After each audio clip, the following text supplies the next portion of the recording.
Have you ever known someone who said, God could never save me because I'm a really bad person? Maybe that describes you.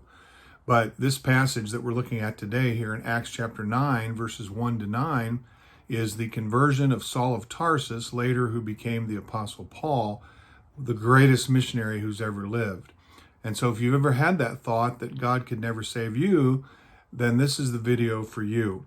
Here in Acts chapter 9, verses 1 to 9, it's on the heels of chapter 7 and 8. And of course, at the end of chapter 7, we see the first martyr of the church, which was Stephen, stoned to death. And we're told that Saul of Tarsus was consenting to his death.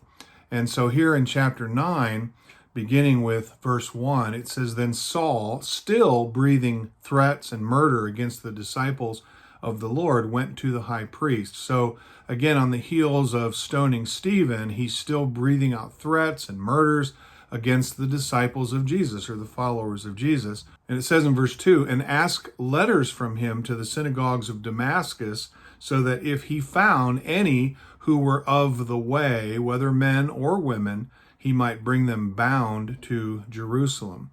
And so he goes to the high priest. He asks for papers, basically the authority to go and to arrest any who were of the way. And that's one of the descriptions they would use for followers of Jesus before they called them Christians. They were called followers of the way. They were called followers of the carpenter, followers of the Nazarene. There were multiple terms that they used. It wasn't until later in the early church in Antioch they called them Christians, because they observed that they were basically little Christ. That's what the word Christian means. In other words, they act like Jesus, they talk like Jesus, they did things the way Jesus did. And so they adopted that name Christian. But here is Saul who gets permission, again, authority to have followers of Jesus or disciples of Jesus arrested, and as it says here, bound to Jerusalem. Jerusalem to Damascus was about 150 miles. And so it was about a 2-week, give or take a day or two journey on foot. Some people suggest that Paul was on horseback. It doesn't say that in the passage. And in fact, as you'll see as we go through the passage, there's actually some language in the text that would indicate he was on foot. But it was, again, approximately a 2-week journey on foot. It says in verse 3, As he journeyed, he came near Damascus, and suddenly a light shone around him from heaven. The word that's translated near literally means to draw near or to approach. And so he's getting close to the city. We don't know how close, it doesn't say, but that word would indicate that he's getting ready to enter into the city. And suddenly there's a light that shines around him from heaven. It says, Then he fell to the ground. That's one of the first expressions that would indicate, I think, that he was on foot. Doesn't say he was knocked off his horse. It says he fell to the ground and heard a voice saying to him, Saul, Saul, why are you persecuting me? And I've always heard that expression from the Lord Jesus here in verse 4, sort of gentle, and I kind of read it gentle myself, but I think in actuality he's almost screaming at him, Saul, Saul, why are you persecuting me? Because again, what's going on here? Saul is persecuting Christians, and Jesus is not happy about it. And so in verse 5, in his response, Saul says, and he said, Who are you, Lord? So he's recognizing some authority already, because, I mean, when you see Jesus in this setting, there's no other conclusion you can come to. This is a man who's obviously in authority. This bright light that has shined knocks him to the ground.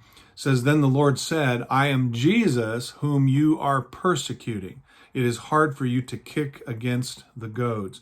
And notice the response from Jesus. When he asks, Who are you, Lord? Jesus says, I'm Jesus who you're persecuting. Saul, of course, was persecuting believers of Jesus, disciples of Jesus, followers of Jesus. But Jesus says, You're persecuting me. So when you persecute those who follow Jesus, who believe in Jesus, Jesus takes that personal, and you're actually persecuting him. By the way, that's still true today. And Christians, for whatever reason, among all the different religions in the world, Christianity is the one that is persecuted the most. Kind of a little curious thought there. But I believe it's because deep down inside, people know that the God of the Bible is God. But Jesus says, You're persecuting me. And then he says, it's hard to kick against the goads. When they were trying to break in a wild horse that would kick, they had a sharp object that would poke the horse when it kicked against it, and then it would stop, and then it would poke it again, and it would kick against it. And as time went on, the horse would eventually figure out that that's what's causing me pain, and it would tame the horse. Well, in Paul's case, the goads was his conviction.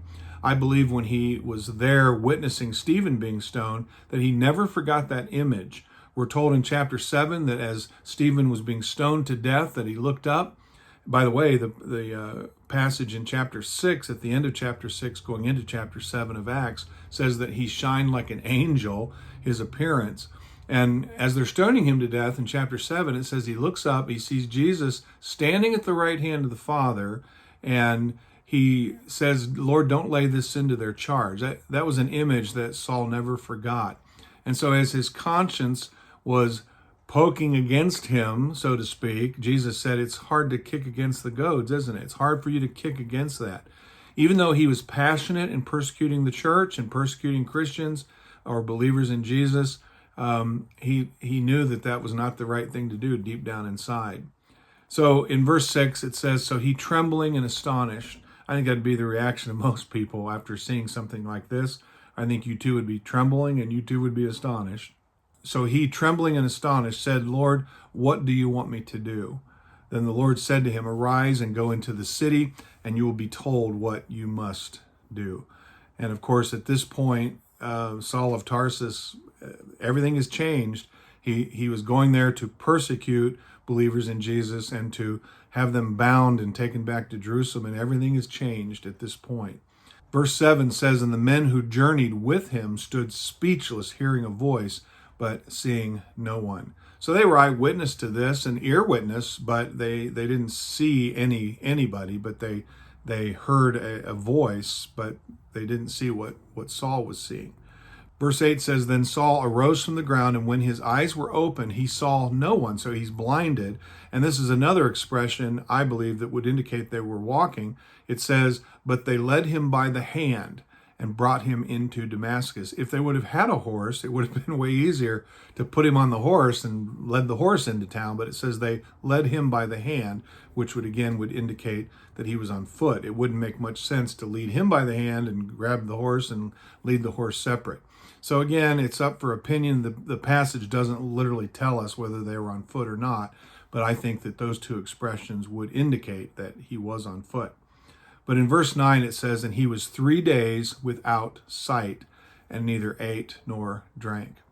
You know, the best that we can do in terms of trying to simulate being blind is just close our eyes. And that's temporary, of course, but I cannot imagine what it would be like to be blind. There's nothing in the text that would indicate that Paul was told how long he was going to be blind. It turns out it was 3 days. But I imagine if you were in that situation, you wouldn't have much of an appetite either. And the number one thing on your mind is, how long is this going to last? Well, as I said, if you've ever had the thought or know someone who has, that God could never save me because I'm not a very good person, the example of Saul of Tarsus is a perfect illustration of the grace of God and the mercy of God. And if God can use someone like him, again, he became the Apostle Paul, the greatest missionary who's ever lived, then God can use you as well. Well, once again, thank you for visiting The Essential Truth. This is Pastor Dave. You have a blessed day.